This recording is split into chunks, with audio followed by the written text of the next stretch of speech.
Rain hammered the roof of the widow's shack, dripping through holes onto the dirt floor. She clutched a boy in her arms, skin burning with fever, eyes rolling back. A knock shattered the storm. She froze.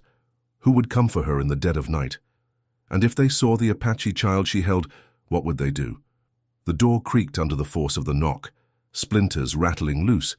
She pressed the boy tighter to her chest. His breath came shallow, every inhale like a knife scraping. "Please," she whispered, though to whom she wasn't sure. The storm, the boy, or maybe the ghost of her husband, buried on the hill. The knock came again, harder this time. "Open up, Mary!" a voice barked. She recognized it, Jed Turner, her neighbor, a man whose eyes never softened and whose boots tracked dust like a warning. Her stomach knotted. If he saw the child, Apache, sick, half dead, he wouldn't call it pity. He'd call it betrayal. "Mary, I know you're in there." The handle rattled. "You best answer before I decide to break it down." She rose slowly, her knees stiff, heart slamming. She tucked the boy beneath a quilt on the cot, whispered, "Don't move," though he couldn't. His skin was fire, sweat soaking the fabric. She wiped her hands on her skirt and stepped to the door. Jed shoved past her the moment it opened, rain dripping from his hat brim. His eyes scanned the room, sharp as a blade. "You been hearing the talk?" he asked, voice flat. Mary forced calm. "Storm's too loud for talk," Jed sneered, looking past her. His gaze lingered on the cot, on the lump beneath the quilt. Her throat tightened. She stepped between him and the bed. "What do you want, Jed?" Lightning flashed outside, illuminating his face. Hard, pale, hungry for something to accuse. "They say raiders been near," he muttered. "Apache, killed 2 ranchers west of here. Wouldn't surprise me if they were sniffing around this side too." Her pulse roared in her ears. Jed's eyes narrowed. "You wouldn't know nothing about that, would you?" Mary held his gaze, steady though her insides trembled. "I know only what you just told me." A beat of silence. Rain thudded harder. Jed sniffed, spit on the floor, then turned toward the door. "Best keep your ears open. Tribe finds out someone's harboring one of theirs. They won't be merciful, neither will the cowboys." He left as door slamming behind him, wind rushing in with the storm. Mary sagged against the wall, chest heaving. The boy whimpered softly from the bed. She rushed to him, pulled the quilt back. His skin glistened, his lips cracked. "You're safe," she whispered, though she wasn't sure it was true. Thunder rolled, shaking the walls. She dipped a rag in cool water, pressed it to his forehead. He stirred, whispering something in a tongue she didn't understand. "Shh," she soothed. "Rest." But her mind reeled. Jed would talk. He always talked, and once the men in town heard, they would come. Her hand tightened around the rag. She had a choice. Hide him and pray, or risk everything. Her land, her name, her life to save him. Outside, the storm howled. Inside, her silence was its own kind of scream, and when dawn came, she knew she'd have to act. The storm passed by dawn, leaving the air heavy and the earth soaked. Mary stood at the doorway, shawl wrapped tight around her shoulders, eyes fixed on the pale horizon. Behind her, the boy moaned weakly, his fever showing no mercy. She couldn't wait. Not with the sound of Jed's boots still echoing in her skull. She pulled the wagon from the shed, the wheels sinking in the mud. Each creak of wood felt like a shout in the silence. She glanced toward the hill where her husband's grave lay, whispered a prayer she didn't dare finish, then hurried back inside. The boy's eyes fluttered half open, unfocused. His skin was clammy now, a sheen of sweat soaking his hair. "You're not dying on me," Mary muttered, though her voice trembled. She slid her arms beneath him, so light, too light, and carried him to the wagon. Every step felt like treason. She laid him on blankets, tucked them around his frail body, then glanced at the road. If she rode fast, she might reach the old mission by midday. Perhaps the priest would help, or perhaps he'd turn her away. She climbed onto the seat, snapped the reins. The horse groaned but obeyed, hooves squelching in the mud. The ride was slow, the path rutted and slick. Rainwater pooled in ditches, and the air smelled of earth torn open. Halfway down the track, she saw him, Jed, leaning on a fence post, arms crossed, eyes like knives. Her chest tightened. She forced the horse forward, keeping her gaze straight ahead. Jed stepped into the road, forcing her to stop. "Morning," he drawled. His gaze slid to the wagon. "Traveling so early?" Mary gripped the reins tight. "Going to the mission, supplies." Jed smirked, leaning close enough she could smell the whiskey on his breath. "Funny. I thought I heard something in your shack last night. Like a child." Her jaw clenched. "You were hearing the storm." His eyes flicked toward the wagon bed. The blankets shifted as the boy stirred, letting out a faint cough. Jed's smirk sharpened. "Storms don't cough, Mary." Her heart slammed. She forced calm into her voice. "You should mind your business." He leaned closer, voice dropping low. "And you should remember this town don't take kindly to widows keeping secrets, especially Indian ones." The word dripped venom. Before she could answer, a rider appeared at the ridge, one of Jed's friends, waving and shouting his name. Jed straightened, spat in the mud, then stepped back. "This ain't over," he warned, eyes narrowing.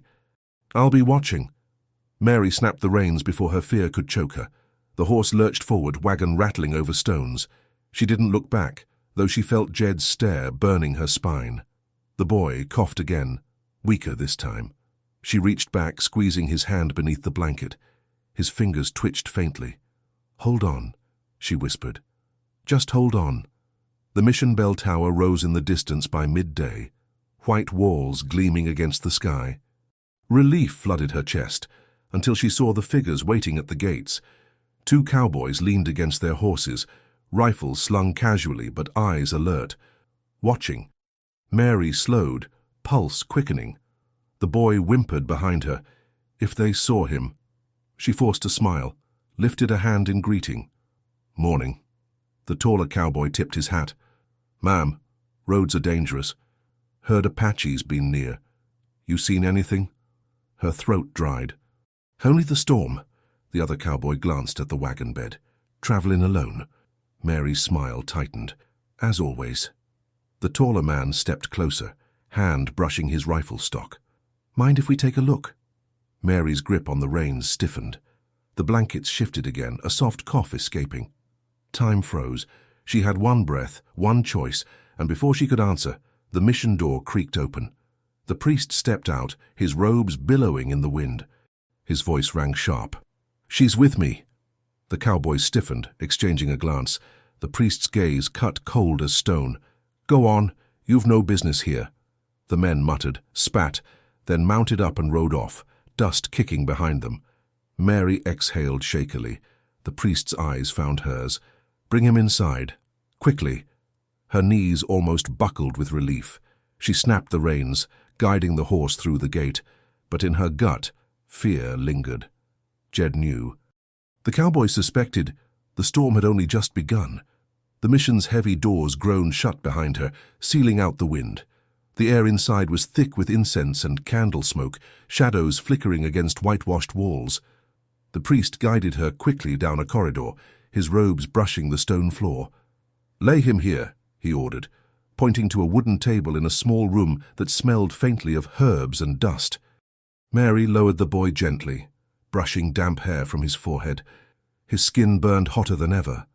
The priest leaned close, pressing fingers to the boy's wrist. His expression darkened. "How long has he been like this?" "Since last night," Mary whispered. "I found him near the creek, alone, barely breathing."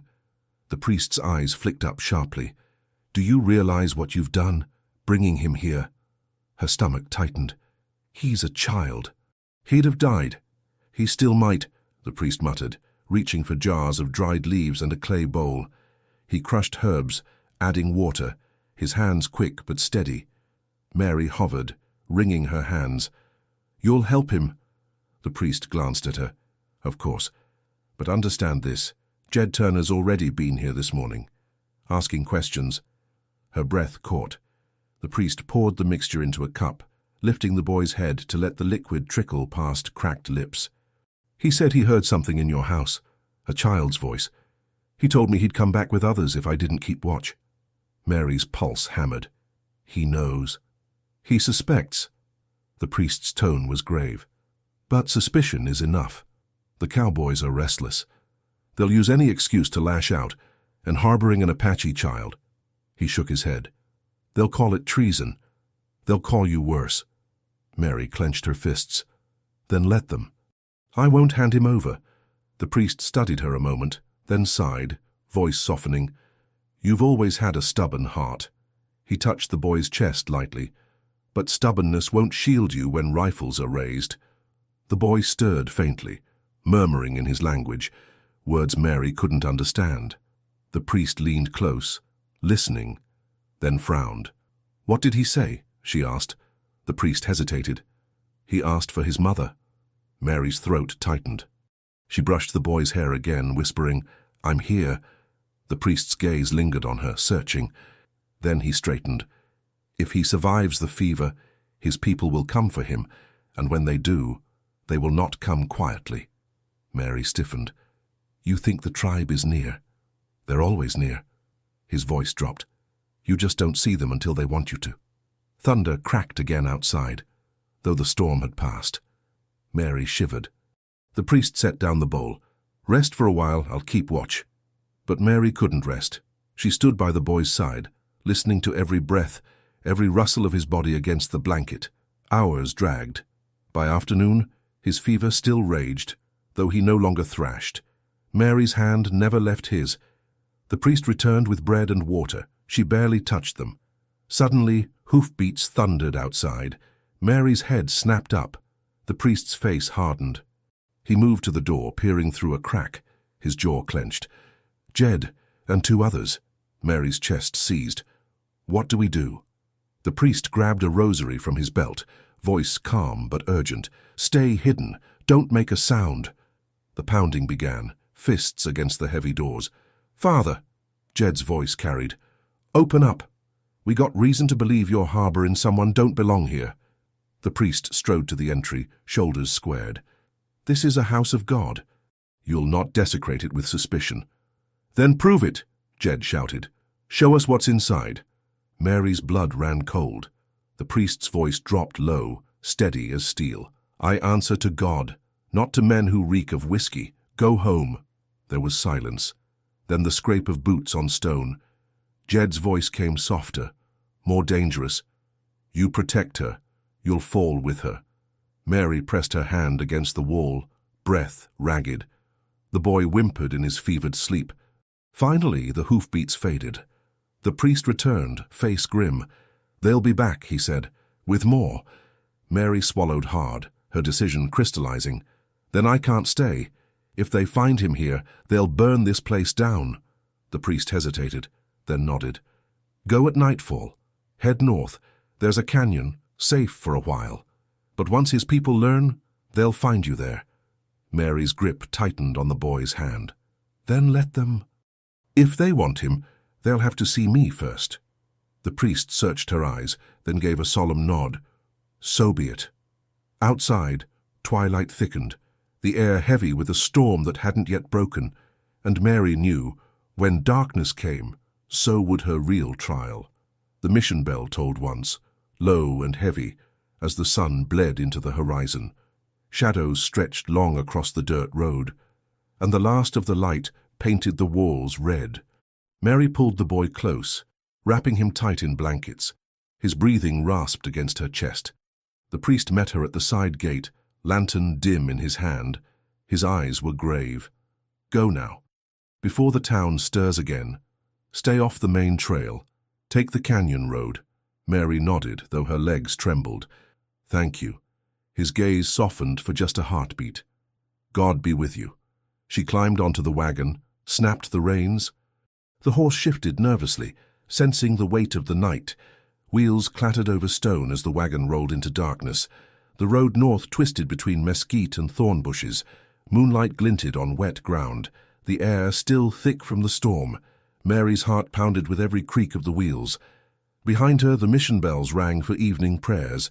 Their echo faded quickly, replaced by the sound she dreaded, hoofbeats, distant but steady. She urged the horse faster. The wagon jolted, mud splashing high.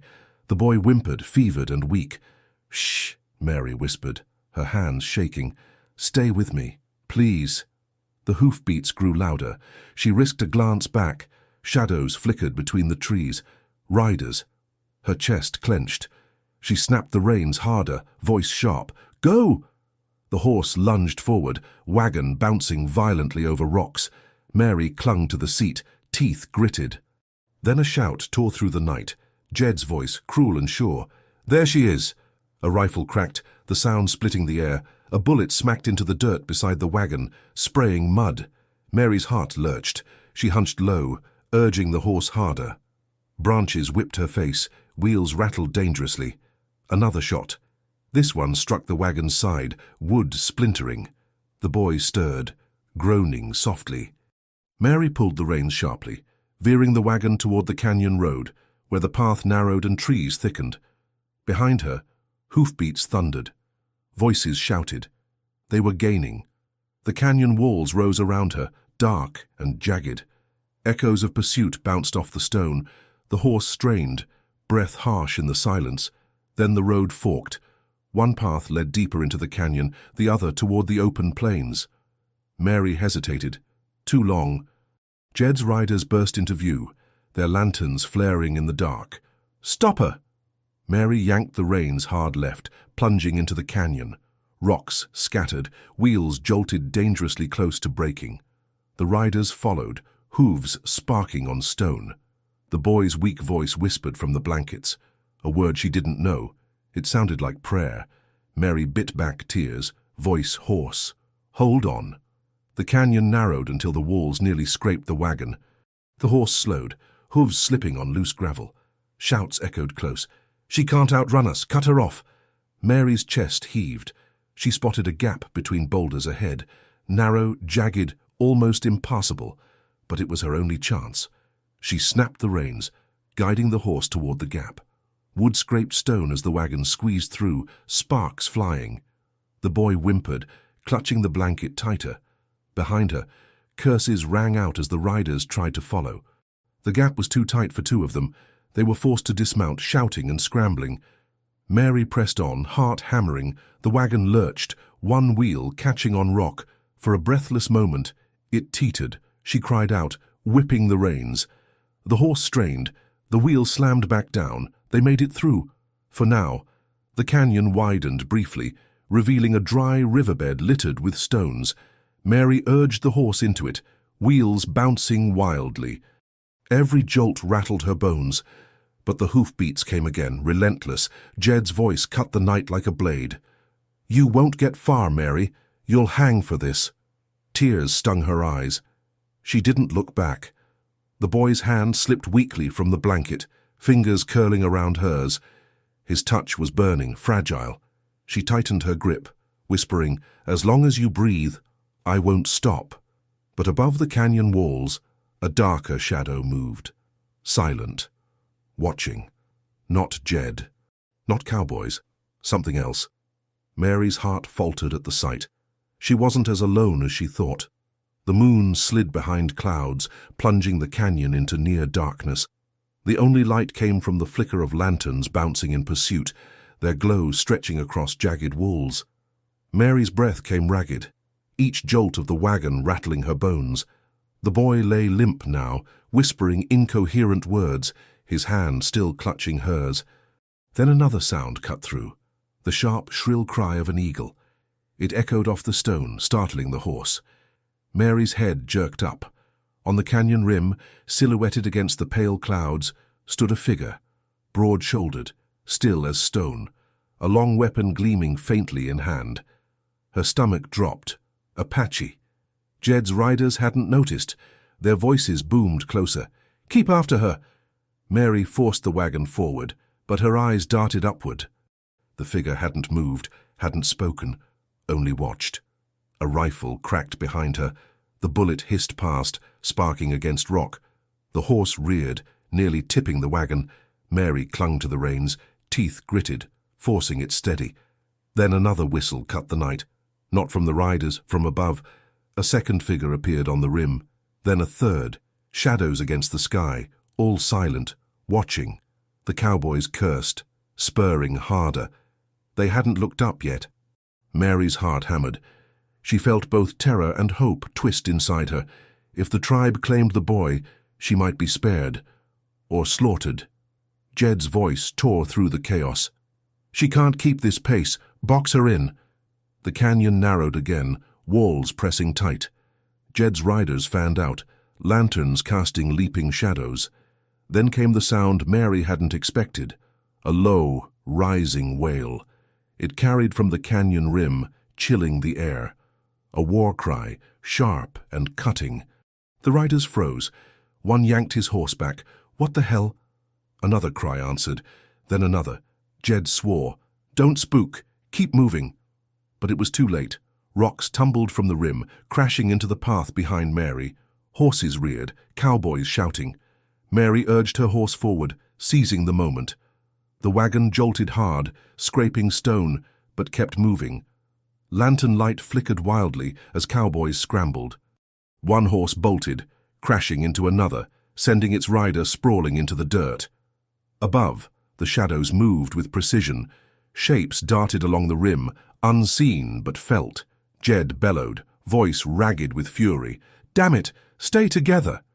Mary didn't look back. She bent low, urging her horse faster. The boy clutched to her chest. The canyon curved, walls opening to a flat stretch of riverbed. She thought, for a breath, she might be free. Then, hoofbeats ahead. More riders. Lanterns glowed at the far end of the canyon, blocking her path. Trapped. Her horse slowed, snorting, sides heaving. Mary's grip tightened on the reins, heart pounding. Jed's men regrouped behind her, rifles raised. Their laughter was cruel, echoing in the dark. "Nowhere left to run, widow," Jed sneered, his face ghostly in the lantern light. Mary's chest heaved. The boy whimpered against her, his fevered skin burning. Jed lifted his rifle, aiming at the wagon. "Step down, or I'll take him myself." Mary's hands shook, but she didn't move. Then, a single arrow hissed from the rim. It struck the ground at Jed's horse's hooves, sending the animal rearing. Jed cursed, nearly thrown. Every cowboy froze. From the rim, a voice thundered down, deep and commanding. Words Mary couldn't understand, but the meaning was clear. The figures stepped forward, lit by the pale break of moonlight. Faces painted, bows drawn, rifles steady. A dozen at least. The canyon walls seemed alive with them. Jed's smirk faltered. "Apache," he spat. Mary's pulse roared in her ears. She clutched the boy tighter, whispering to him, though he was barely conscious. "They're here, they've come." Jed's men shifted nervously, muttering. Some glanced upward, hands tightening on reins. The leader on the rim raised his arm. Another cry rang out, sharp, final. And the canyon erupted with movement. The canyon detonated into motion. Arrows hissed from the rim. Rifles barked back from the sand. Horses shrieked, lanterns smashed, flames guttered in the wind. Mary hauled the reins tight and threw her body over the boy. Heat pulsed off him, fever still climbing. Jed wheeled his horse, hat knocked askew. "Hold the mouth of the wash! Don't let her pass!" An arrow thudded into the post beside him. He flinched, then bared his teeth. "Fine.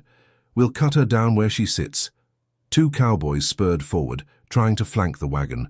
Above them, three shadows broke from the rim. Apache riders dropping the switchback like falling stones, braids snapping, faces striped with clay. The leader never shouted, he simply pointed. Two bows bent. Two men fell. Mary's breath came short and sharp. The horse danced beneath her, foam at the bit. She slid off the seat, cradling the boy against her chest, boots sinking in the river sand. "Easy," she whispered into his hair. "I've got you." Jed saw her on foot and grinned. He leveled his rifle. "Don't!" Mary shouted, voice ripping. "He's a child." A shot cracked, but not Jed's. The Apache leader's rifle fired once. Jed's hat snapped from his head and spun into the dark. Silence knifed through the noise. Jed's hand trembled an inch, then another. He lowered his gun, not from mercy, from calculation. "Take her alive," he growled. "She's our cover." Mary staggered, eyes flicking between the rim and the wash. Apache riders were fanning out, cutting angles. Cowboys were bunching, angry and off balance. If she hesitated, The circle would close with her under it. Move, she told herself, and moved. She ran not away from the Apaches, not toward the cowboys, but straight into the open where both sides could see her. The boy's head lolled against her shoulder, breath rasping like torn paper. "Look at me," she shouted to the rim, raising the child high with shaking arms. "I kept him alive." The canyon held its breath. Only the horse's snort and a dying lantern's hiss filled the pause. A rider slid to a stop 10 paces from her, sand spraying. Copper bracelets flashed at his wrists. His cheek bore a pale scar. He didn't aim. He watched. Mary forced her voice steady. "He's burning up. I won't give him to men who'd let him die." She cut a glance toward Jed, letting the contempt sit. Then to the rider again, softer. "Tell your chief. Tell whoever decides. I will walk where you tell me, but not with them." On the rim, the leader raised 2 fingers. The riders held. The bows didn't ease. Jed spat into the dust. "You think they'll spare you, widow? You think they forget whose fence you mend, whose store you buy from? You brought one of theirs into your bed. That's a brand no fire washes off." Mary's jaw clenched. "Then brand me." A murmur rippled along the ridge, surprise or approval. She didn't know. She only knew the boy's heat was swallowing her arms. She sank to one knee, angling her body to shield him from every gun she could see. The scar-cheeked rider dismounted with a fluid swing and approached slowly, palms open, eyes never leaving hers. He knelt, touched the back of the boy's wrist with 2 fingers, then the child's throat. His thumb found the pulse. His gaze flicked, quick, assessing, professional. He said a word she didn't understand, then another, softer. It sounded like asking permission. "Do it," Mary said, though she had no idea what it was. He drew a small leather pouch, pinched dark powder into his palm, breathed on it, pressed it under the boy's tongue. The child gagged, then sucked weakly. A second pouch, twisted leaves, a bitter tang cutting the dust. The rider rubbed the paste onto the boy's gums, then tapped twice over the sternum. Mary exhaled for the first time in minutes. "Will he—" A bullet screamed off stone near her boot. Jed had fired again, wild with the insult of being ignored. "Enough of this," he roared. "Take the brat and the woman both." Everything lurched back into chaos. The scar-cheeked rider spun, hauling Mary up with one arm, while the other dragged the boy across his saddle. 2 Apache archers stepped in front of her, like doors slamming shut. Jed's men tried to surge and hit a wall of arrows. Horses reared. A lantern exploded. The wash filled with smoke. "Run!" an Apache yelled in English, snapping the word like a rope. Mary ran, because there was nothing else to do. Hands pushed at her shoulders, guiding her behind a screen of riders that formed, impossibly organized, around the boy and the woman carrying him. Jed spurred straight at the screen.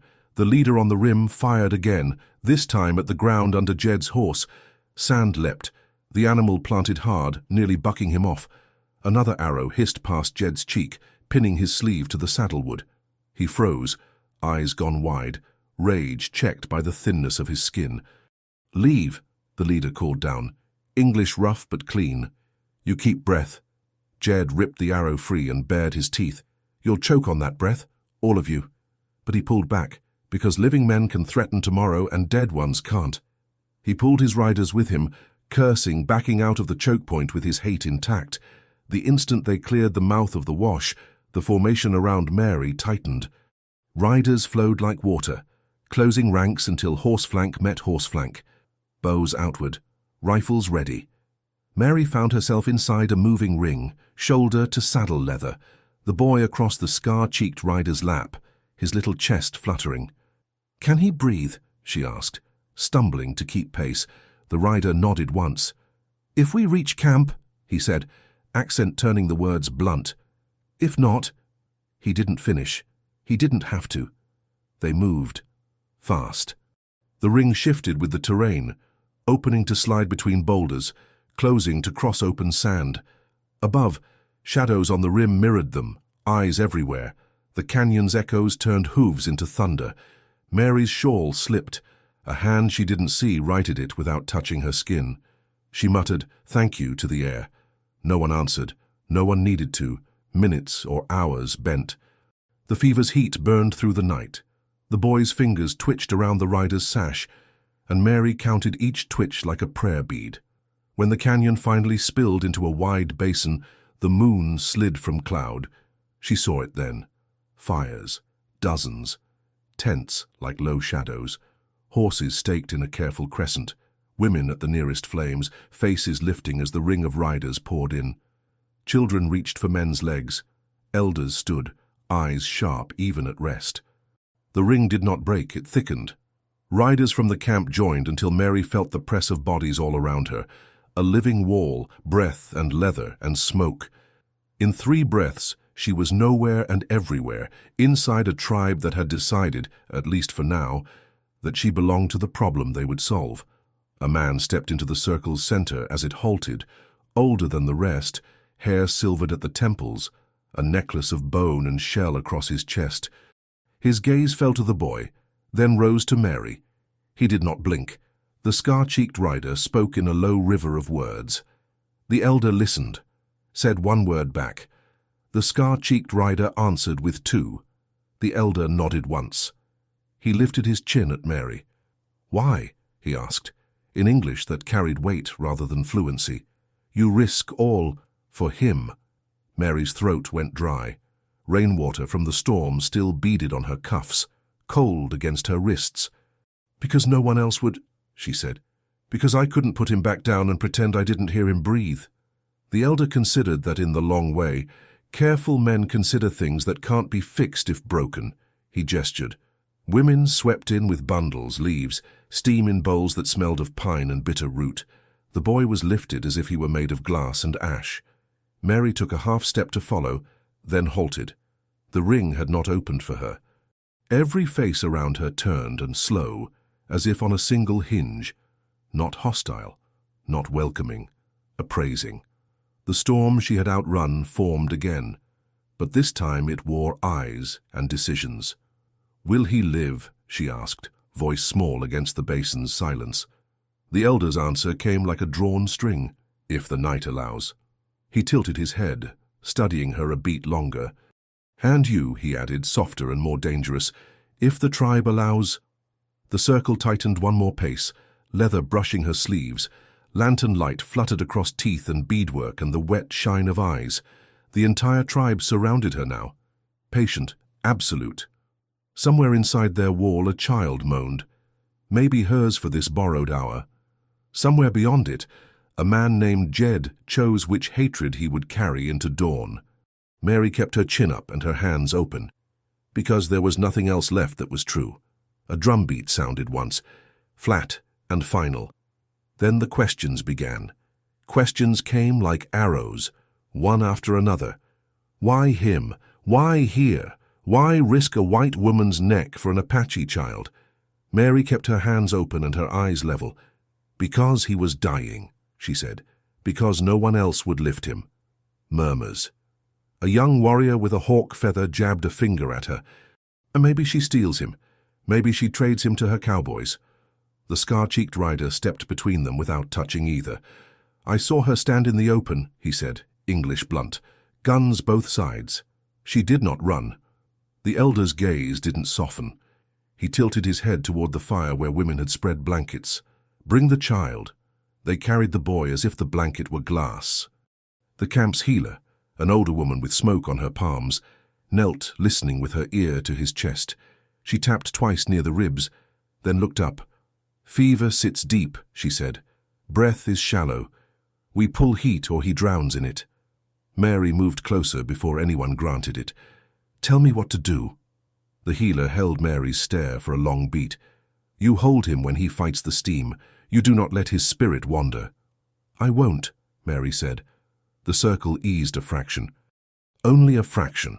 A scout slid in from the dark, dust in his braids. "Riders in the north draw," he told the elder in Apache. He cut Mary a glance, then added in English, "Lanterns, many. Jed, of course. He would not sleep while hate could walk." The elder's eyes moved once around the basin, counting faces, counting children, counting tomorrow. Then he pointed at the healer. Begin. Rocks heated in a pit until they glowed. Water hissed over them, throwing up white steam that smelled of cedar and willow. The healer mashed leaves into a paste and touched it to the boy's gums. He gagged, then sagged. "Now!" the healer said. Mary slid behind him, propping his chest against her sternum, her arms banding across his small ribs. The heat hit like a wall. Her eyes watered. The boy jerked once, twice, then thrashed. "Hold," the healer said, voice even. "He will fight the air before he takes it." Mary locked her hands, cheek against his wet hair. The boy clawed at her sleeves with surprising strength. His breath rasped and broke.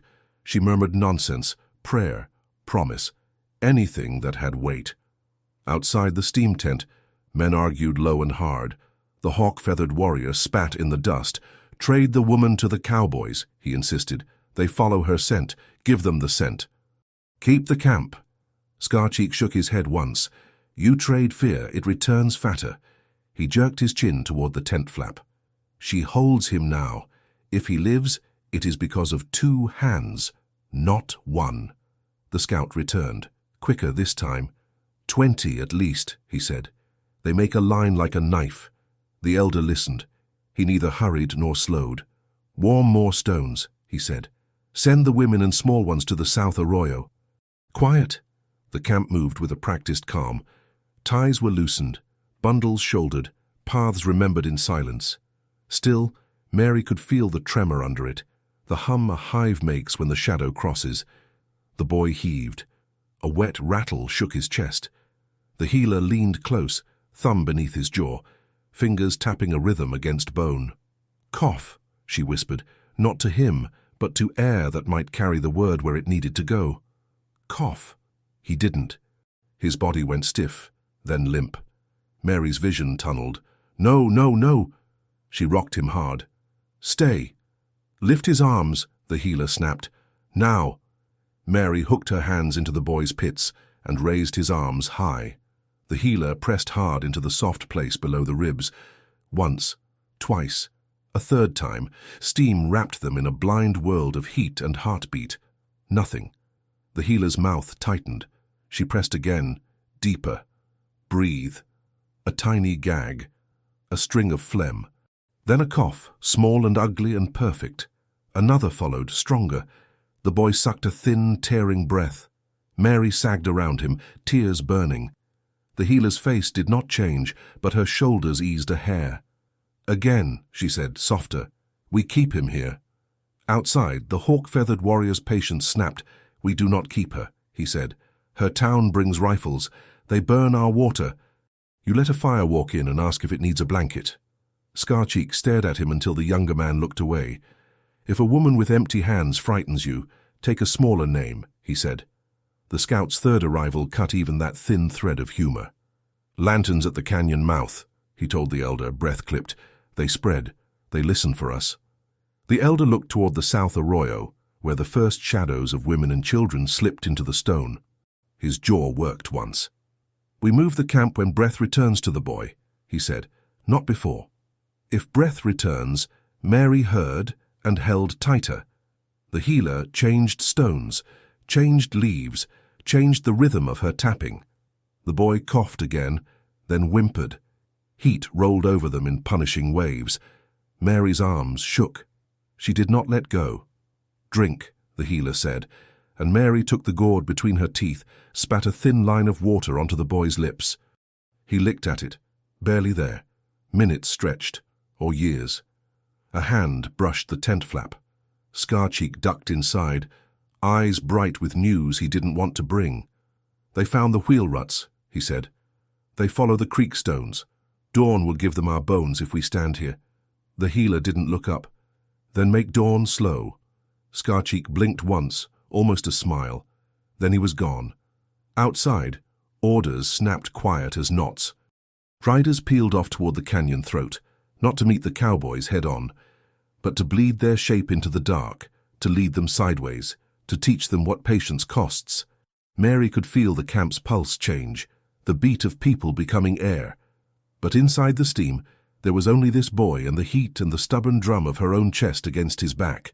"Tell him a thing that binds," the healer said. "Sudden, not fear, not debt. A rope that does not burn." Mary's mouth opened before her doubt could. "You are not alone," she breathed into his hair. "I will carry you. Do you hear me? I will carry you." The boy made a small sound that might have been answer, or muscle. It didn't matter. She said it again and again. The drum outside thumped once. Signal. Another answered it, farther off. A third took the beat and set it walking into the canyons. The sound folded into the rock, where Jed's men would follow ghosts and dust until their tempers tripped them. The elder's shadow darkened the flap. He crouched, eyes moving from the boy to Mary to the healer. "Choose," he said quietly. "The riders ask if we offer you out front as talk, to turn the cowboys' eyes. They say your face buys us minutes. Maybe more." Mary didn't look up. "He needs my hands." The elder studied her, then nodded once as if she had answered a question he meant to ask later. "Then your hands stay," he said, to the healer. "How long until we can move him?" The healer listened to the boy's chest again. The pause was too long. "Speak," the elder said. She lifted her head. "If his breath holds, we carry before first light," she said. "If it fails, we carry his body or we bury." Scarcheek's voice cut from outside, tight with strain. They press, lanterns split, 2 to the south, 3 to the ridge. The elder's jaw set. "Break the fires," he ordered. "Make camp a shadow." Flames pinched down to coals. The basin dimmed until faces were only the white of eyes and the suggestion of cheekbone. The world narrowed to sound, to breath. Mary felt the boy's ribs under her forearms, too thin, too hot. She counted each rise. 1, 2, 3, on 4, nothing moved. "Breathe," she whispered. "Breathe." The healer's hands were already in place. Tap, press, tap, press. "Come back," she told him, voice fierce. "Come back." Silence. A lantern far off. A boot on stone. The thin edge of dawn pushing at the black. And the boy's chest stayed still. Nothing. The boy's chest lay still under Mary's forearms. Steam wrapped them like a hot fog. The healer's fingers pressed and tapped. "Come back," she ordered the air. No reply. Outside, a far drum answered another, steps beating a path for ghosts. Lanterns scraped along rock. Men hissed to each other. The camp thinned toward the South Arroyo. A river of quiet shapes. Mary bent to the boy's ear. "I will carry you," she whispered again.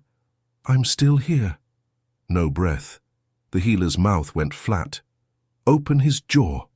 Mary hooked a thumb behind small teeth. The healer swept 2 fingers to clear the throat. Nothing but heat and the bitter paste on his gums. "Your air," the healer said suddenly. "Give him yours." Mary blinked. "How?"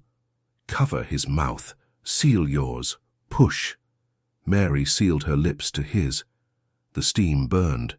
She breathed into him. Once. Twice. She pulled back, listening. Silence. She breathed again, deeper, pushing past panic. The boy's chest rose under her arms, fell, rose. No catch, no cough. The healer pressed below the ribs. Tap, press, tap. Again, Mary breathed. The world narrowed to contact and heat and the ache in her lungs. "Stay," she whispered between breaths. "Stay." A tiny tick tugged the boy's throat. Then a sound, wet, small, not breath, a beggar of one. "Take it," the healer murmured. "Take it." The boy gagged. A thread of dark phlegm slid to his lip. He coughed, weak, then stronger. Air scraped in like it had forgotten the way. Mary's laugh cracked into a sob. She didn't move her arms, didn't trust the air not to trick her. Outside, the scout's voice cut sharp. "Lanterns at the basin edge now. They sniff." "Blind them," the elder answered, calm. "Slow their feet." Scarcheek snapped orders. Riders slid into the dark like knives into cloth. Far off, a lantern tipped and hissed out. Another veered. Voices cursed, echoing off walls that lied about where they were. The healer listened with her ear to the boy's chest. Shallow. "But here," she said, "we move him now or never." Mary swallowed hard. He'll slip. He'll slip if we stay, the healer said. Choose. Mary kissed the boy's hot hair. We move. They wrapped him in a hide and laid him on a small travois. Two women took the poles. Mary reached, then stopped, eyes on her raw, shaking hands. Let me. The healer nodded. Front pole. Keep his head high. They went. The camp was already a shadow. Coals kicked to ash. Cooking stones flipped. A line of children, 2 by 2, hands on a rope. Men ghosted the rim. The basin emptied of people and became rock again. Mary felt the travois tug with each step. The boy's breath patted her wrists. She counted 3, 4, 5.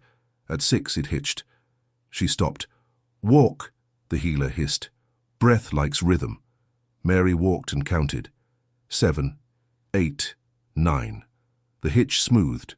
The heat at her palms was still too hot, but it was not nothing. They slid into the South Arroyo, a seam in the earth, walls close enough to scrape. The line swallowed them. Sand whispered. Ankles found holes. Someone stifled a cry. The drumbeat ahead went soft. One low thump every dozen steps. A heart to borrow. Halfway down the slot, the scout reappeared with air like a torn shirt. They split, he said. 2 to the south, 3 to the ridge. They light brushed to show their teeth. The elder nodded once. Then we show them shadow. He and Scarcheek peeled 3 men from the line. They vanished up a goat path Mary never would have seen. A minute later, the canyon threw back new voices in the wrong places. Hoofbeats followed lies into stone. Mary breathed for the boy with her feet. Step, step, stay. At a bend, the hawk-feathered warrior blocked the path, spear crosswise. His eyes were flint. If they catch us with her, they will not talk, he told the elder. His English was sharp as a cut. Offer her now. Take their eyes. Buy our children an hour. The line shivered. Women turned their faces away so they wouldn't have to see Mary answer. Mary didn't wait for permission. My hands hold him, she said. You trade me, he dies. Or we all do, Hawkfeather snapped. Scarcheek reappeared at the elder's shoulder like he had grown there. We trade no one, he said. He tapped the travois with 2 fingers, gentle. She walks. The elder's gaze went from child to woman to the thin black crack of sky. He breathes, he said. So we breathe. He flicked his chin at Hawkfeather. Trail watch. They moved again. The arroyo spat them into a shallow wash lined with greasewood. Dawn grayed the world. The brush smoked ahead, not fire. Breath in cold. Men out there. The line stopped as one body. The boy's chest fluttered too fast. Mary bent over him, palms hovering like wings. I've got you, she whispered. Hear me. On the wash's lip, a shape rose. Jed, hat back on, brim scorched, smile wrong. 5 riders slid up with him, rifles low, eyes hungry. Behind them, more lanterns bobbed, the rest of his split tongue finding its fork again. He saw Mary at the travois and laughed, joyless. There she is, St. Mary of the Canyon. His rifle lifted an inch. Bring me the brat and the woman, or we light this gully and count bones. Scarcheek stepped between rifle and travois, his body a thin wall, bows lifted behind him like a field of grass with blades. The elder walked to stand at his side, untired eyes in a tired face. Jed rocked in the saddle. You won't shoot. You'll use your arrows for the buffalo fables you tell your brats. I've got cartridges and time. Not today, the elder said. Jed grinned wider. I brought a gift, he called. He yanked a priest forward by the collar, rain-dark robes, a bruise shading one cheek. The mission's old man stumbled and caught himself, chin up anyway. Mary's stomach dropped straight through her feet. Father, she breathed. Jed shoved the barrel under the priest's jaw. Fair trade, he said, friendly as a snake. Her, the boy, and whatever witch doctor powder you fed him, I ride off happy. You keep your old man in your camp. No one moved. Wind brushed the greasewood. A child somewhere hiccuped and was hushed. Mary felt the boy's breath catch. The travois shifted with the tiny hitch. The healer's fingers slid to his throat. Hold him steady, she whispered, eyes on Jed, on the priest, on the sun trying to climb. The elder did not look at Mary. He did not look at the priest. He watched Jed's horse's ears. He watched the dust at the boot. He watched the way men inched without thinking when they lied about how brave they were. Hawkfeather leaned close to Scarcheek, voice a wire. "If he shoots, we break or we bury." Scarcheek didn't whisper. "If he shoots, we take." Jed cocked the hammer. It sounded loud, too loud. The priest's mouth opened on a prayer or a warning. Mary didn't hear which, because the boy's chest paused again beneath her hands. The brief, awful stillness returned. "Breathe," she begged. "Please." Jed's thumb tightened on the hammer. The sun's rim found the canyon edge. The elder lifted his palm, and from the rim above them came a single, flat whistle, sharp enough to cut the dawn in half. The whistle split the dawn. A second answered, then a third lower, from somewhere behind Jed's line. Jed flinched. The priest didn't. He kept his chin high, eyes on Mary. From the rim, 3 shapes rose with coils of rawhide in their hands. The lines dropped clean. One looped a lantern and yanked it skyward. Flame snuffed. Another snapped tight around a rifle barrel and tore it free. The third kissed Jed's wrist. His gun jerked. The shot cracked harmless into stone. "Now," the elder said. Movement poured from the rock. 2 riders slid down a scree face like water from a skin. Scarcheek sprinted at ground level, light on his feet, a knife flat to his thigh. Hawkfeather vanished, then reappeared behind Jed's right flank, spear low. Mary bent over the travois. The boy's eyes fluttered. Hot breath brushed her knuckles. "Stay," she whispered. Jed cursed and hauled the priest closer by the collar. The old man choked, then drove his heel into Jed's boot. Jed swore and swung him as a shield. Arrows hissed, not at hearts, at wrists, at reins. Leather parted. A horse reared and toppled. A lantern fell and died in the dust. Scarcheek reached the priest first. He didn't slash. He hooked the collar with his knife spine and ripped the cloth free. The priest dropped. Scarcheek rolled him toward the elder with one hand and turned with the other, knife up. Jed fired wild. The bullet sang past Mary and smacked the travois pole. The boy jerked. The healer's palm steadied his skull. "High," she told Mary. "Keep him high." Mary lifted until her shoulders burned. She could feel the boy's small breath dragging like a dry leaf. A cowboy spurred in, teeth bared. Hawkfeather stepped across the front of Mary's body and jabbed his spear butt into the horse's chest. The animal folded. The rider flew. Hawkfeather let him hit and did not chase. His spear planted again, a black post in sand. "Back!" Jed barked, rage frothing. "Back and burn them out!" 2 men yanked brush. Flint struck. Spark. Flame. Smoke roiled low and mean across the wash. The first breath of it found the boy's throat. His chest seized. "No," Mary said, voice a ragged edge. "No, no." The healer slammed a wet hide over the boy's face, left a gap at the mouth, and waved a fan of willow to push clean air. "Breathe for him," she snapped. "Your lungs." "Now." Mary leaned, sealed, pushed. Once. Twice. Again. The boy took a thread of air and held it like a secret. On the rim, a white flash. Not lightning. Mirrors. Boys no older than 12 threw the sun into the cowboy's eyes. Riders swore, blinking. Arrows found wrists. Reins slipped. Horses danced. Scarcheek had Jed in his sights now. He lifted his rifle, then paused. Jed stood behind men who did not know they were his wall. Scarcheek lowered the muzzle a finger's width. He fired. The bullet tore Jed's hat clean again and carved a line in his ear. Blood ran. Jed staggered. His men saw him bleed. They wavered. The priest crawled to Mary's side on hands and knees, breath wheezing. "Child," he rasped. "Breathing," Mary said. "Barely." He lifted a shaking hand and touched the boy's brow. "Hold, little one," he murmured. "Hold while fools finish being fools." Smoke thickened. The elder tipped his head, reading the wind. "Turn it," he said.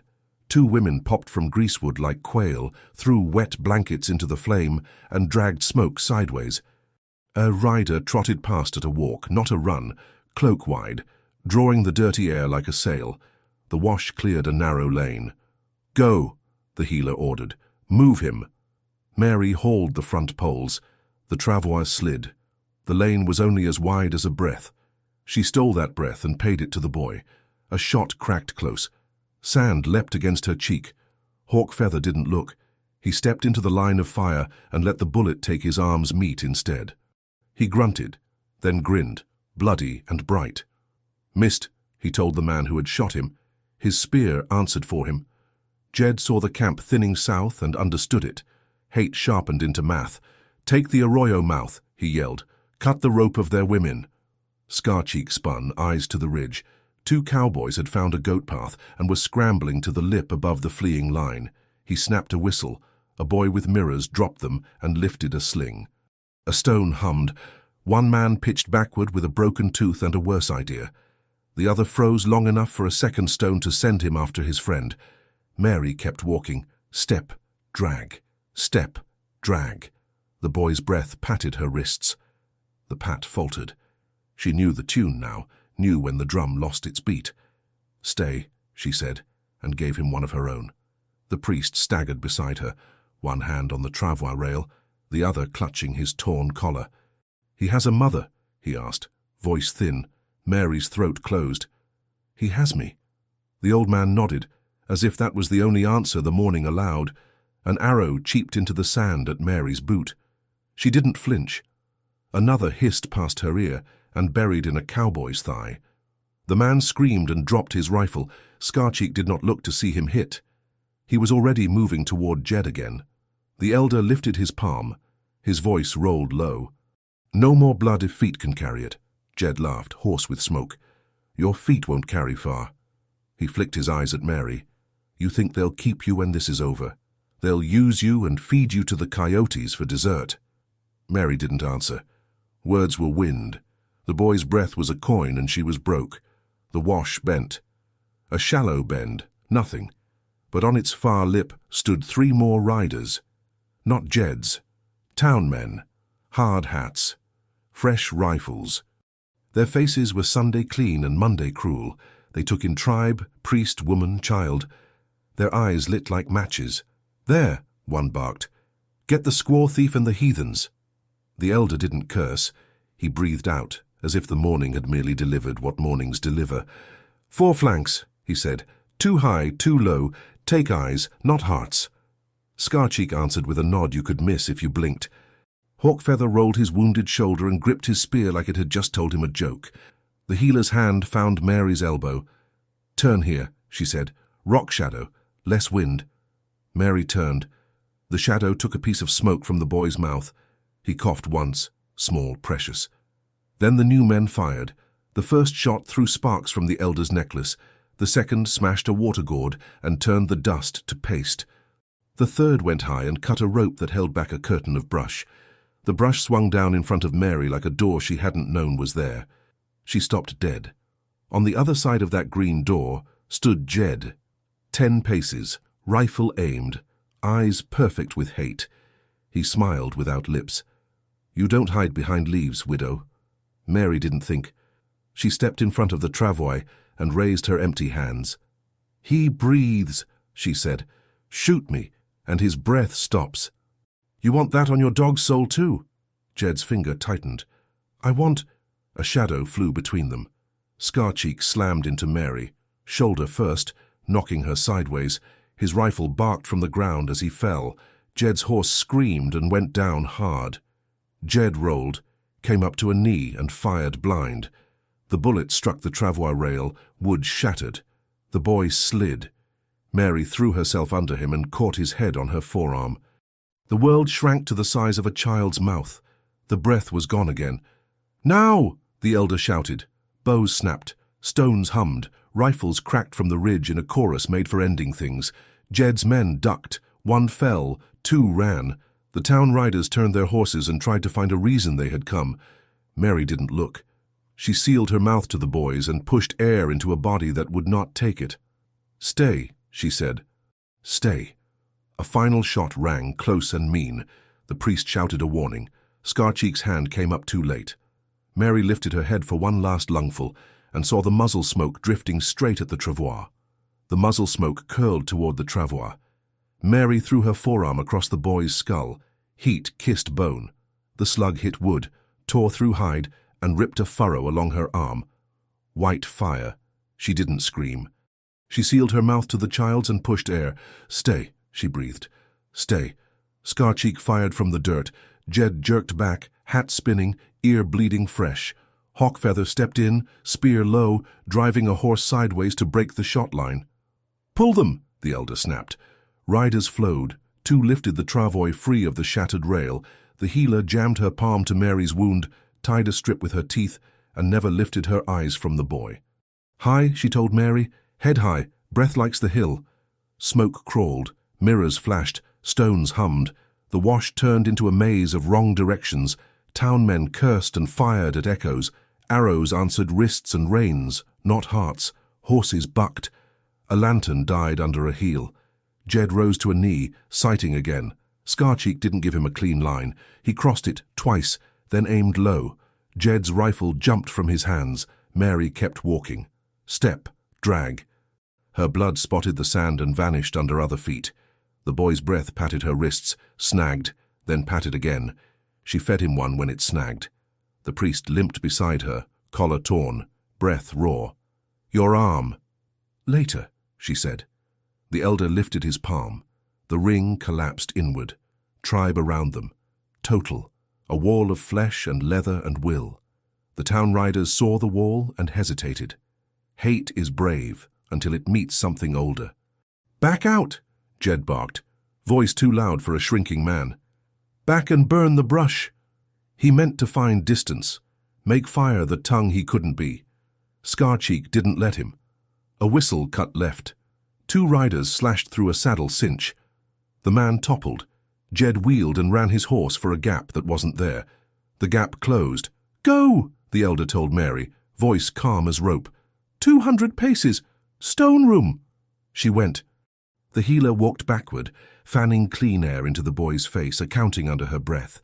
Hawkfeather bled and grinned and kept himself between rifles and travois. They reached the stone room, a pocket cut into the arroyo wall, cool and dark.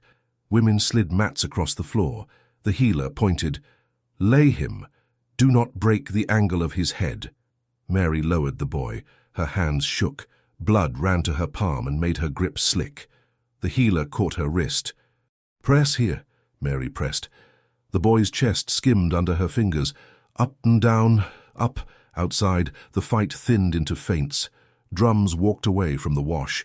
Riders ghosted where men would expect feet. The priest sank to the wall and closed his eyes, lips moving. Not Latin now, names. Scarcheek ducked into the room. He looked Mary over, looked the boy over, then tied her bandage tighter with a knot that bit. "Hold," he said, and left to keep the door the canyon hadn't built. The elder came last. He stood just inside the shadow, listening to a field only he could hear. He said nothing for a long time. Then, "Your blood on him." Not a question. Mary didn't look up. He needed a shield. A ripple of voices outside. Hawkfeather's anger. Scarcheek's stone. The elder let it roll past. He studied Mary's face like a map and found the places that hadn't lied. "You asked nothing," he said. "You still ask nothing." "He asked," Mary said, nodding to the boy, "with his breath." The healer touched a shell to the boy's lips, wetting them. "Speak to him," she told Mary. "Tie him. Your rope holds." Mary bent, her cut dripping into the dust. "I'm here," she whispered. "I will carry you." The boy's lashes trembled. A thread of breath pulled. The healer's fingers tapped a new rhythm on his ribs, slower now. From the basin came a shout and a scatter of hooves, then a silence with edges. The kind that follows when men who came sure go home unsure. The priest opened one eye. "Is it done?" "Today," the elder said. "Tomorrow has long legs." He turned to go, then paused. "Hear me," he said to Mary without turning. "When the ring closes, it keeps outside things out. It keeps inside things in." Mary swallowed. "I'm not running." He nodded once and left. Hawkfeather pushed into the doorway, arm bandaged tight, eyes still hot. He stared at Mary like she was a thorn caught in skin. "You bring teeth to our door," he said. "We break them and thank you." Mary didn't answer. She didn't have a hand free for words. He stepped closer anyway. If he lives, he chooses his mother, his tongue, his fire, his dead. Do you hear? Mary finally lifted her eyes. I hear. And if he lives, he also chooses me. Hawkfeather's mouth twitched. Not a smile. Not one. He backed out, muttering to the wall that he had said what he had to say. Scarcheek slid in a beat later and set a small drinking horn near Mary's knee. For when your hands can leave him, he said. They can't, Mary said. Then for when they can, he answered, and was gone. The healer changed the poultice, steam rising from the mash. The bitter smell bit Mary's tongue. Talk, the healer said. He hears the rope better when it hums. Mary told him the only thing she owned clean. I woke to rain, she murmured. I lit a stub of a candle. I thought it was the roof leaking, and then I heard you. I made tea I couldn't drink. I put out a cup in case a ghost came thirsty. And then you were at my door and you were not a ghost. The boy made a sound like a dream, shifting. The priest's voice came soft from the wall. He'll need a name to answer to. Mary's throat ached. He has one. I'll say it when he says it. A horn sighed far off. Not town, not tribe, just wind talking to rock. The light in the stone room cooled from grey to silver. The boy's breath steadied to something that could be counted without fear. The healer leaned back on her heels, shoulders dropping. We move him when the shade reaches that crack, she said, pointing with her chin. We do not wait for sun. Mary nodded. The priest exhaled. Scarcheek's shadow crossed the doorway and returned, restless and tireless. Then a voice out in the basin, sharp with the news no one wanted. A scout, breath broken. More, he called. Not town. Soldiers. Silence took the room by the throat. The elder's answer was a single word that made men stand straighter and women cinch knots twice. Mary's palms went slick again. She looked at the boy, at the thin thread she held between her fingers and his life. She leaned close. I've got you, she whispered, even if the world comes wearing a badge. The healer tied the last knot and rose. Whole camp moves, she said. We move with it. Outside, the tribe gathered tight. The ring formed again, thicker than before, a living wall around a stone room that wasn't stone at all, but people and choice, and a child in between. Mary lifted the front pole of the travois. Her arm screamed. She didn't let it speak. On my word, the elder called, voice level. We go. Mary set her feet. The priest took the rear pole, his old hand steady. Scarcheek placed himself at her shoulder without asking. Hawkfeather took the mouth of the path, spear ready. The boy's eyes fluttered. They opened a sliver. He found Mary's face. His lips moved. A single dry word scratched out. Mother. The room breathed in one sound. Mary couldn't. She bent until her forehead touched his. Yes, she said, and felt the word tie. The elder's hand cut the air. They moved into the throat of the canyon as the first soldered glint crested the far ridge. Steel flashed on the far ridge. Buttons, buckles, bayonets catching the new sun. Horsetails flagged. A bugle lifted, testing a note that made the arroyo stones shiver. Soldiers, the scout confirmed, voice thin. 2 ranks, a guide. Jed. Even at this distance, Mary knew his shape, the tilt of his hat, the way hate straightened his spine. The elder didn't curse. Tighten the ring, he said. Children's center. We walk until they make a stand. They moved. One body, many feet. The travois bumped. The boy's lashes trembled. Mary checked the angle of his head, the way the healer had shown. Scarcheek matched her pace, eyes never still.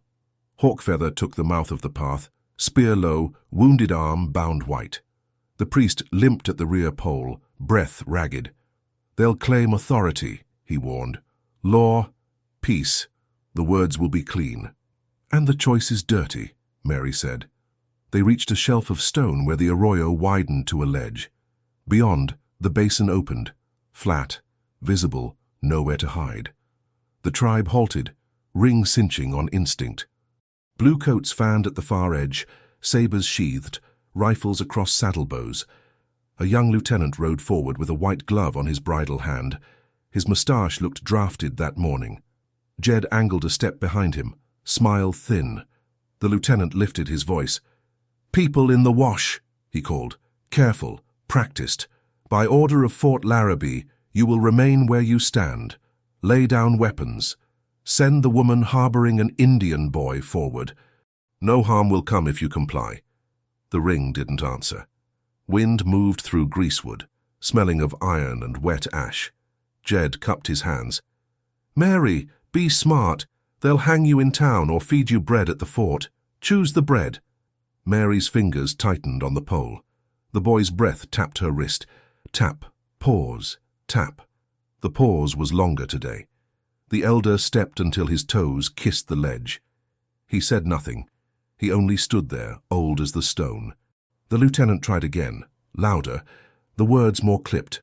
We will take the sick child to the post surgeon. The woman will give her account. The Indians will be escorted for relocation. This is mercy. Hawkfeather's laugh had no humor. His mercy has boots. Scarcheek flicked a look at Mary. You want to speak? Her mouth was dry. The ring loosened a hand's width. She stepped to the lip, the travois still between her and the world. He won't survive a ride to your fort, she called. He barely survives air. The lieutenant shaded his eyes. Ma'am, you're in danger with them. He pitched his voice as if talking to a skittish mare. Let us help you. Jed leaned in, whispering his poison. The lieutenant's jaw set. 30 seconds, he called. Then we move. The healer touched Mary's elbow. Shade, she murmured. We need shade or his breath frays. Mary looked at the open basin, at the hard light already climbing the rock. There's no shade, she said. Scarcheek's eyes cut to the shelf above. A scar of slate overhung the ledge, held by roots and habit. He whistled once, soft. 2 boys scrambled like lizards where no path showed. 30, the lieutenant repeated. His hand rose. Troopers shifted, iron whispering on leather. The boys worked their knives into root and seam. The slate groaned. Dust sifted. 20. Mary bent over the boy, palms near his ribs. Stay, she whispered. Stay. 15. Jed slid his rifle from its boot, casual as Sunday. Scarcheek lifted 2 fingers. The boys yanked. The slab tore free with a sound like the earth coughing. It fell, slow then fast, shearing a curtain of brush. It hit between ranks and ring, exploding into a wall of dust and light. Horses screamed. Men ducked. The sun broke into 100 knives. Move, the elder said. Not a shout, a hinge opening. They moved. The tribe poured sideways along the ledge, using the dust as a door. Hawkfeather's spear cupped the boy's head against the travois. The healer fanned air under the wet hide. The priest stumbled, caught himself, kept the rear pole high. Rifles cracked blind. Chips sang off stone. 1 round ripped Mary's shawl and found nothing else. She didn't flinch. The boy's breath pattered, missed, pattered. She paid him one of hers. Left, the scout hissed. They flank along the basin lip. Scarcheek didn't look. Make them think they succeed, he said. He snapped a whistle. 3 riders peeled off, loud on purpose. Decoys wearing courage like bells. The flanking troopers chased the noise into a dry draw and found thorn and stone. The dust thinned. The blue line reformed, fewer now, angrier. The lieutenant's clean voice scraped raw. Enough! He jabbed a glove toward the ledge. Advance skirmishers! Men dismounted, spreading in a staggered line, rifles up, moving like a gate that never quite closes. The elder lifted his palm, bows rose, not to kill, to cut sight. Reins, hats, cartridge belts. The first volley from the blue coats tore leaves and broke pottery and carried past into rock. 2 arrows answered, and no man fell. The third took a canteen and turned water into rain. Jed fired through the gap between 2 soldiers. The bullet spat dust at Mary's boot. He grinned at her steadiness.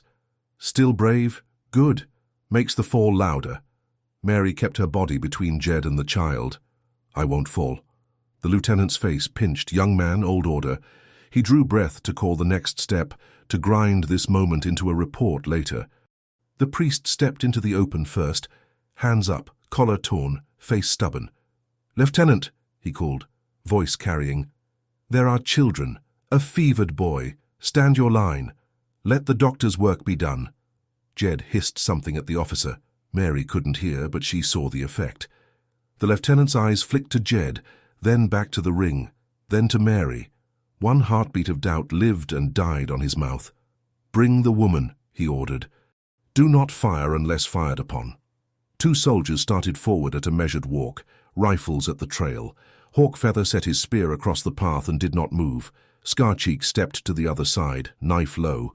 The ring behind them shifted, men forward, women tight around the travois, the living wall learning a new curve. The soldiers stopped, not brave enough to step into sharp wood, not scared enough to flee. They looked back for orders. The lieutenant lifted his hand. The boy's breath slipped. Mary felt it go. She leaned, sealed, pushed. Air went in. Nothing came out. "Now," the healer said. Mary pressed below the ribs. The boy coughed once, a torn sound. Air left, came back, thin. The lieutenant's hand hung in the half-light between up and down. He could end this badly or worse. He was deciding which. Then a column of dust moved on the basin's far side. Fast, hard, wrong. Not blue, not tribe. Town riders, 20 at least, drawn by smoke and stories, faces set for a spectacle. Jed's head snapped toward them, and something greedy lit his eyes. "Lieutenant," he called, sweet as vinegar. "You see, it ain't just you now. Keep it tidy, or we'll all be telling the general why a squaw thief made a fool of the army." The young officer flushed. He dragged his eyes from the ring to the approaching civilians and back, and the choice grew teeth. "Form column," he barked, overcorrecting. "Fix bayonets." Steel flicked. Sun caught edges. The sound ran down the line like a zipper closing. Scarcheek blew a thin whistle that barely existed. The ring answered by leaning, not back, not away, but forward, the way trees do before wind. Hawkfeather rolled his bad shoulder and smiled like the pain belonged to someone else. The priest took a breath and did not waver. The healer fanned. The boy drew a thread. Mary lifted her chin. "You want me?" she called to the line. "I'm right here." The lieutenant's glove cut down, boots started, rifles lifted, and from high on the rim, where no path showed, a dull boom rolled over the basin, the warning cannon from the fort. One round only. A sound that meant stop or start depending on who had taught you to hear. The horses shied. Men flinched. Jed laughed once, short and delighted. The boy's eyes opened to slits and fixed on Mary's mouth as if he could read the next breath there. "Hold," the elder said, "to everyone and to no one." The bugle rose to its full voice. The bugle climbed the scale and held. Horses tossed their heads. Steel quivered in 100 small ways. The lieutenant's jaw locked. He opened his mouth. Then another rider broke from the blue line, older, straight-backed, on a grey horse that moved like it knew commands before the reins spoke them. The new officer lifted one gauntlet. The bugle cut off. Silence hit like a lid. "Hold," he said. One word. The line froze. Jed edged his horse in, eager. "Captain." "Quiet." The officer didn't look at him. His eyes went to the priest's torn collar, then to Mary, then to the travois and the boy's small chest riding thin air, finally to the ring. Men who weren't posed to impress anyone, men who had decided. He took off his hat and wiped his brow with the back of his wrist. "We will talk," he said. "No one fires without my command." A ragged exhale moved through the basin, not relief, a reprieve with splinters. The elder stepped one pace forward. He didn't bow. "Then talk," he said. "Woman," the captain called to Mary, his voice even. "Are you here by choice?" Mary kept her palms on the pole. "Yes." "You understand harboring an Indian boy makes you subject to arrest?" "I understand he was dying." She didn't raise her voice. The words carried anyway. He still might. The captain's gaze flicked to the healer, to the wet hide, to the boy's lips. "Is he contagious?" "Only with needing air," the healer said. "Flat." Jed barked a laugh. "Captain, this is simple. Arrest the thief, take the brat, march these savages to the fort. That is literally your job." The captain's head turned a fraction. It was enough. Jed, shut up. "To the elder," the captain said. "I have orders to keep the peace and protect civilians and return stolen persons." "No persons were stolen," the elder said. "One was saved. He is Apache," Jed snapped. That makes him theirs, and she is ours. That makes her ours. Mary lifted her chin. I am mine. A murmur ran along the blue line, some small wire cut. The captain heard it too. He rubbed his temple with 2 fingers, measuring damage that hadn't happened yet. If the child goes to our surgeon, he said, we can stabilize him. If he dies on your travois, there will be no undoing any of this. The priest stepped out another half-pace. Captain, your surgeon is 20 hard miles. This boy has 20 soft breaths. The captain's eyes narrowed. He believed the math even if he wished he didn't. He looked to the lieutenant. Skirmishers stay, bayonets sheathed. Then back to the elder. I will take the woman's statement, here, now. The boy remains until he breathes or does not. Jed's voice climbed a pitch. You'll let them keep him. You'll let her... Mr. Turner, the captain said. Say another word and I will have you arrested for interfering with federal operation. Jed swallowed his fury. He saved it for later. The ring loosened a finger. Scabbards settled. Mary felt the boy's breath tick her wrist, thin as thread. She bent and paid him one of hers, slow and careful. Lieutenant, the captain said, eyes still on the ring, prepare a litter. If the child fails here, we move the woman. If he holds and we will confer. The lieutenant saluted, relieved to have verbs. He pointed 2 men to a pack mule. Webbing came off in clean lengths. Rope whispered. A frame began to exist. Hawkfeather murmured to Scarcheek, not asking, stating, they will not go empty-handed. Scarcheek's mouth didn't move. Neither will we. The captain nudged his grey forward 2 steps, stopping well short of spear length. Ma'am, he called to Mary, walk toward me, slowly. Keep the child where he is. I'm not going to seize you, I'm going to hear you. Mary didn't look at the elder. She felt him behind her like a cliff. If I leave this pole, he backslides. The healer confirmed it with a glance. Her hands keep his ribs remembering. The captain exhaled. Fine, then I come to you.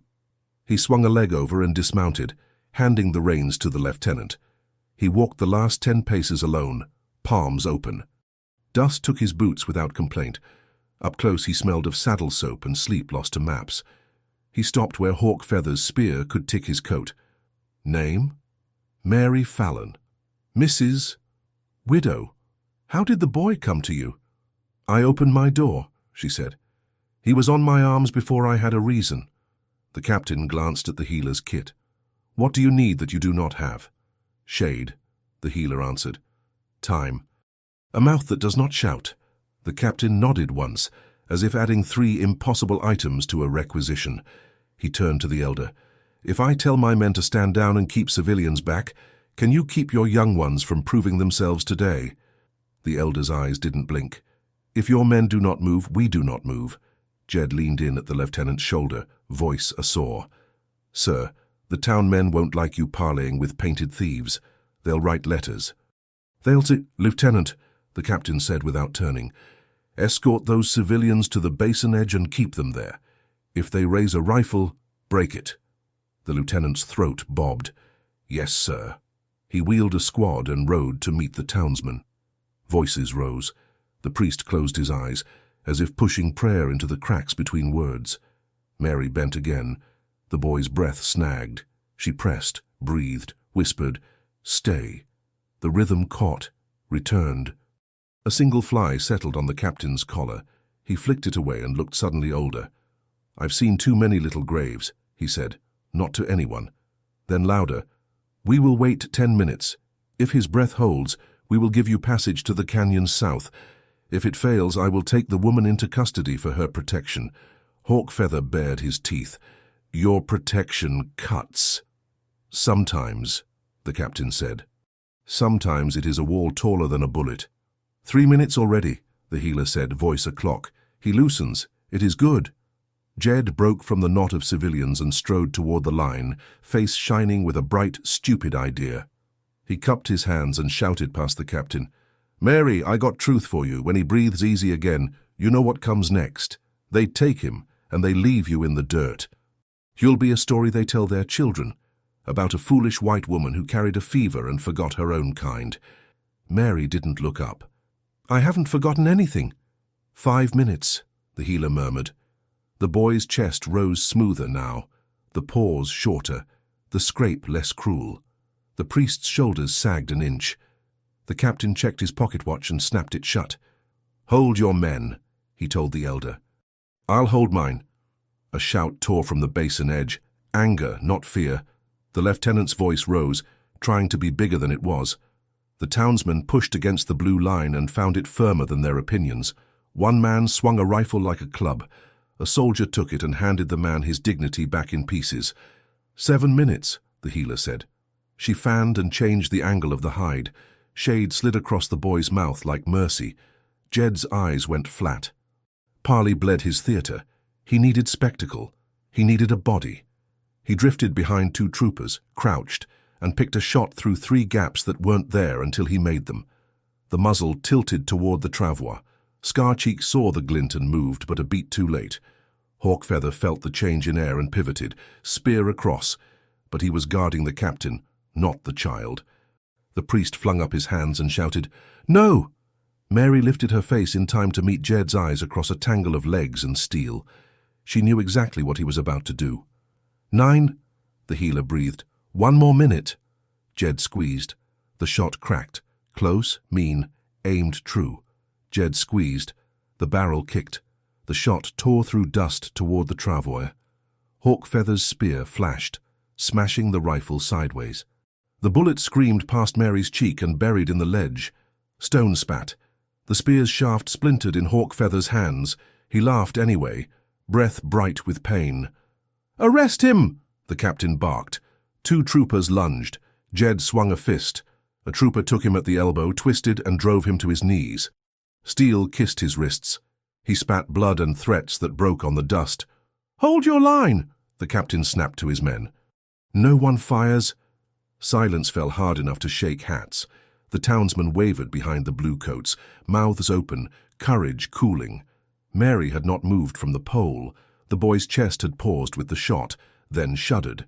She sealed her mouth to his and pushed air. "Stay," she whispered. "Stay." The healer's palm tapped a rhythm under the ribs. The boy coughed once, twice. Air slid in, thin but real. The captain's hat brim lifted. He watched that tiny rise as if it were the flag. "Time?" he asked, not looking away. 10, the healer said, and holding. The word ran the ring like a small fire. Shoulders eased, bows lowered a finger. Scarcheek let out a breath he hadn't admitted he held. The priest's eyes shone wet in his tired face. Jed jerked against the irons. "This is treason," he yelled, voice high. "You'd side with them over your own?" The captain faced him now, calm as a ledger. "I am siding with a child's breath over a drunk's bullet," he said, "and with order over your circus." He nodded to the lieutenant. "Remove Mr. Turner and the civilians to the basin edge. Anyone lifts a gun, take it from them." The lieutenant saluted, grateful for something simple. Blue moved. The townsmen found themselves shepherded backward by quiet men with firm hands. Their opinions shrank 2 sizes in the shadow of consequence. The captain turned back to the elder. "As agreed," he said, "safe passage south, 30 minutes. No pursuit." He didn't raise his voice. The words carried anyway. Orders always do when they're real. The elder inclined his head, not a bow, an answer. "We will be smoke," he said. "See that you are," the captain replied. He stepped closer to Mary, careful of Hawkfeather's broken spear. "Ma'am," he said, a touch softer, "you can come to the fort now. Protection, a bed, boards over your head. Or you can walk with them. I will not stop you either way." Mary looked at him, then at the boy, then at the circle that had closed around her in the night and not broken when it mattered. "He needs their hands," she said, "and mine." The captain nodded once, as if he'd been waiting to hear it and feared it in the same breath. "Then walk," he said. He glanced at the priest. "Father, you may go with her, if you choose." The priest smiled, crooked and fierce.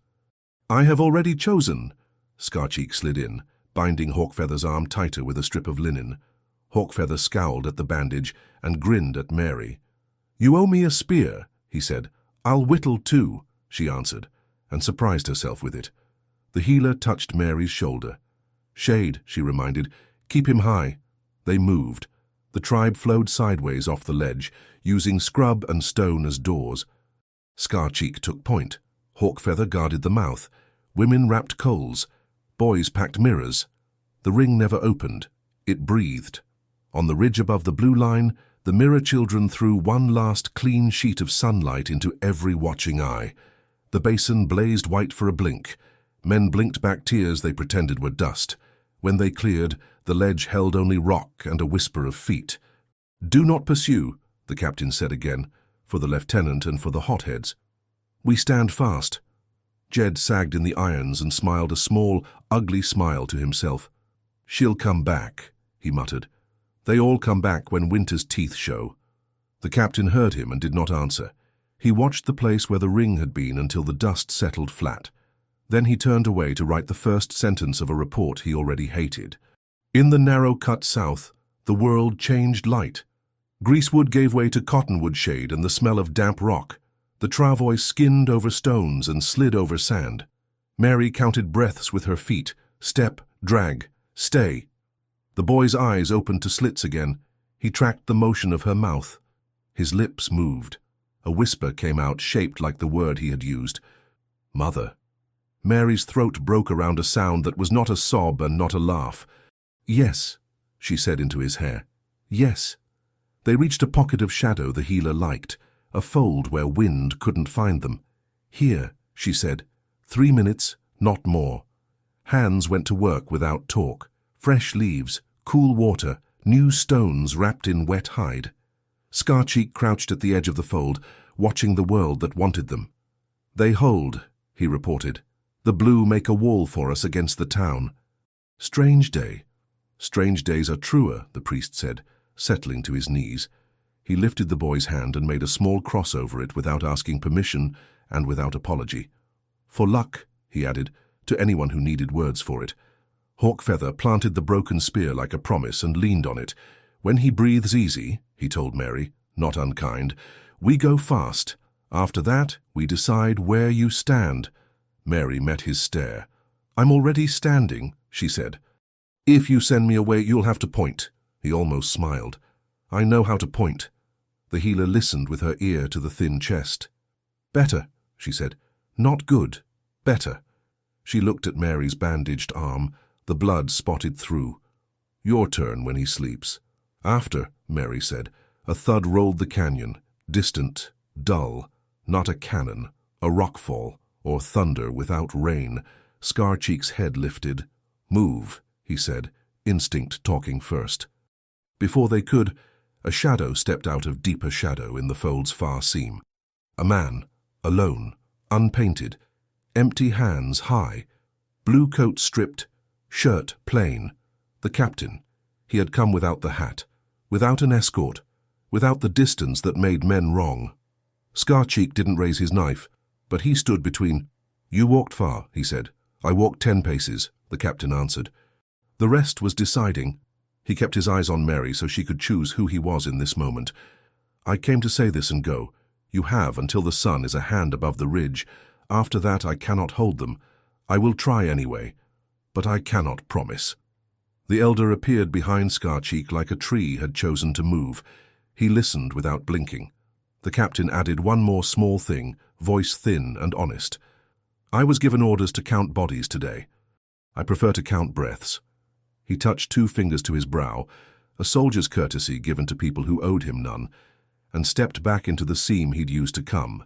He was gone before anyone decided what it meant. The elder looked at Mary. "We go," he said. He glanced at the priest. "Your legs." "They complain," the old man said. "They obey." They lifted the poles. The boy breathed. The ring formed. The canyon throat waited. A last noise reached them from the basin. A man's shout, high with humiliation. Jed dragged on a rope past men who had watched him miss. The tribe didn't pause for his sound. The sound would not be the last of him. Hate rarely is. They moved into the narrow, light strobing through cottonwood leaves. The travois slid around a stone and bumped. The boy's breath caught and then kept. Mary fed him one anyway. At the bend where the world closed to a slit, Scar-Cheek lifted a hand. Everyone stopped. He tilted his head, reading what stone carries, then he relaxed and waved them forward. "What is it?" Mary asked. "Nothing," he said. "Or us." 5 minutes from now. They passed into a cooler hush. The ring eased to a walk that could last.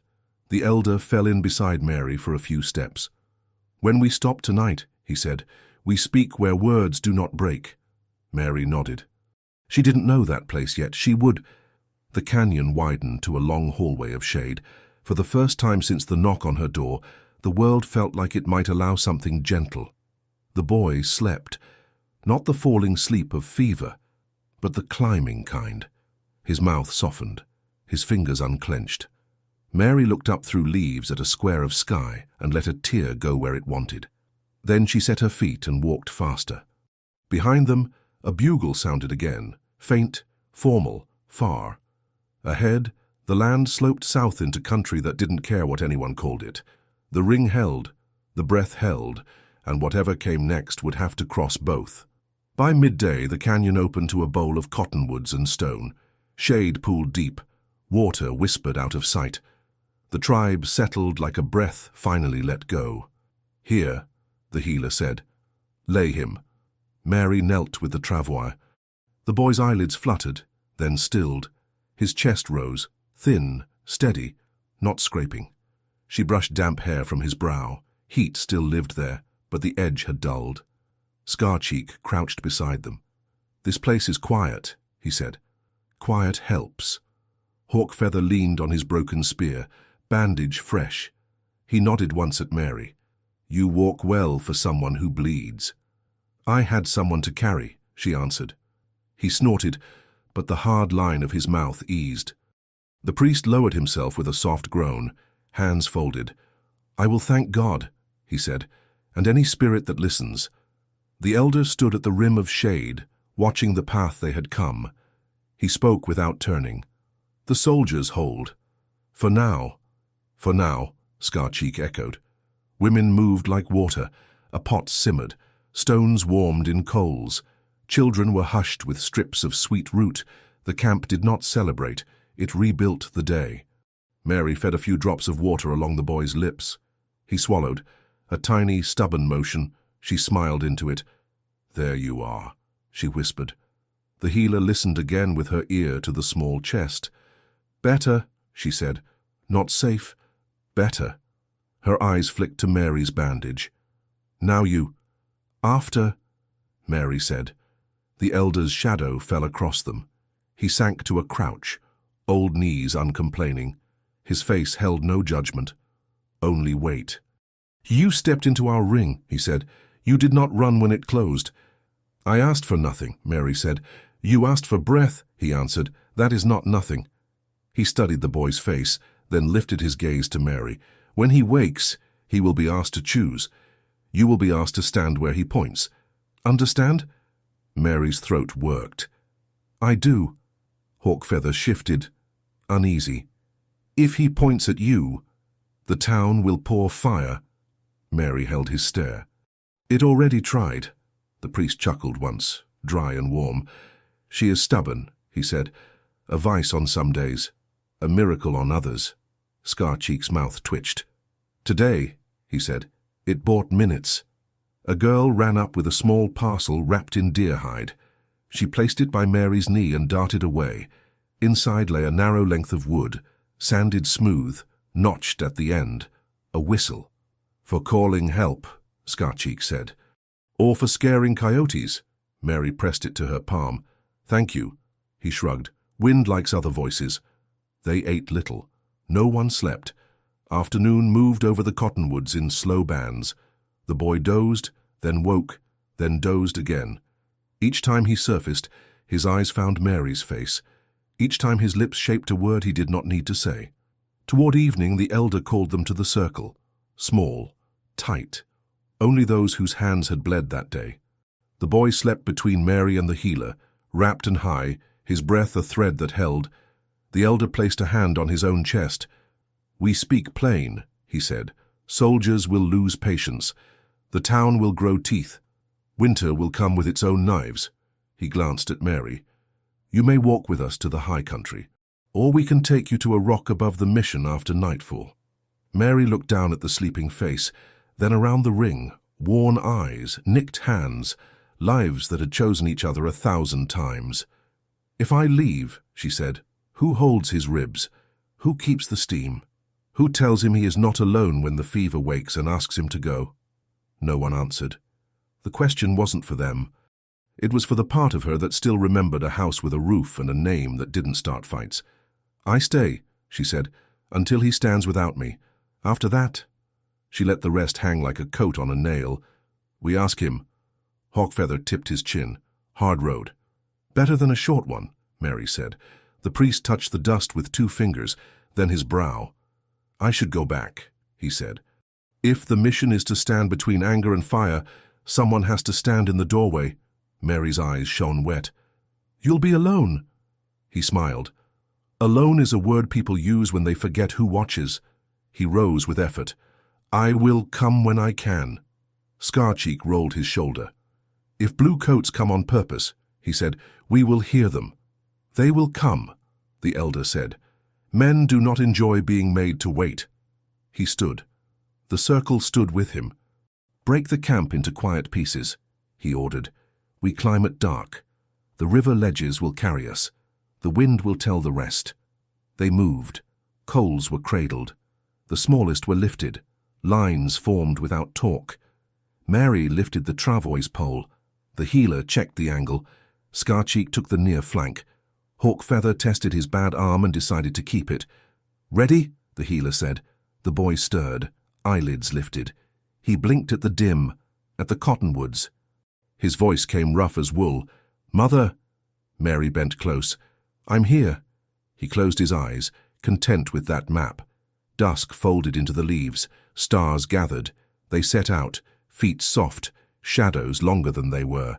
The canyon threw their silence back in silver. Halfway up the ledge, Mary paused and looked north. A far, faint bugle, a thin, stubborn smear of camp smoke near the basin. Somewhere beyond, a man like Jed rehearsed his anger for another day. Somewhere nearer, a captain at a desk sharpened a sentence into something that could pass for truth. Mary let it all sit where it belonged, behind her. She touched the whistle in her pocket. She touched the boy's shoulder. She walked. At the top of the ledge, the world widened. South lay country the maps called empty, and the people called home. The ring tightened and loosened with the path, never breaking, always breathing. By the time the moon shouldered free of the ridge, the boy slept deep, not fever sleep, real sleep. The healer nodded at that and didn't hide her relief. Mary felt hers like a tide. It didn't wash away fear. It simply made room for it to sit beside hope without eating it. Tomorrow, Scarcheek said, matching Mary's step, we start teaching you where to step without thinking. I've been learning all day, she said. He grunted. Today, you learned not to fall. Tomorrow you learn to carry without spilling. I'll try. Good, he said. Trying is a rope. It holds. They walked until the cottonwoods became pignon and the path became a seam. When the elder finally lifted a hand, the tribe folded into a slope of stone and scattered juniper. A wind ran light fingers through the needles. The night smelled clean.